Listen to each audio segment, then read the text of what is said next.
Hello hi नमस्कार जय Jagannath welcome back to my YouTube channel.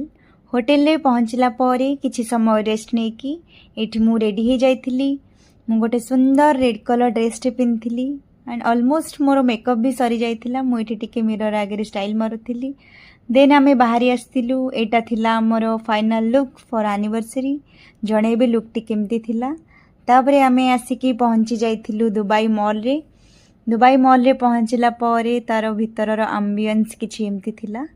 बहुत ही बढ़िया लगिला। सेठी टिके बुलाबुली सारिकी आमे डिसाइड करिथिलु खाइबा पई एंड आमर ऑर्डर भी आसी जाइथिला। आमे दी जणांक टिके खियापिया करिकी बाहरी पड़िथिलु आमर मेन डेस्टिनेशन रे, जोटा कि प्रीवियस वीडियो रे मोर सस्पेंस थिला एंड तार टाइम आसी जाइछि ताको रिवील करबा पई। आ आमर फाइनल डेस्टिनेशन थिला जोटा कि मेन डेस्टिनेशन थिला Burj Khalifa. Wow look at the view. एटा थिला तार फुल व्यू फुल लुक देखि पारुथिबे।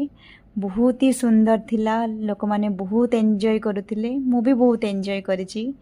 आउ एठी हमें टिके वीडियो बने देथिलु, फोटो भी उठेइथिलु जोटा कि मु आपन को शेयर करबी आगु को। आ से मते टिके प्रिंसेस ट्रीटमेंट भी देथिले। बहुत ही सुंदर थिला। तापरे निजे भी टिके स्टाइल मारी देथिले, जेहेतु शाहरुख खान को दुबई रे टिके बेसी भल पांती से भी तांको भलिया टिके स्टाइल मारी थिले एंड आमे एटा किछिटा फोटो ही उठेइथिलु। बहुत ही भल थिला। जणेबे वीडियोटी आपन को केमती लागिला। देखा हबो आ गोटे नेक्स्ट ब्लॉग रे। से पर्यंत टाटा बाय बाय।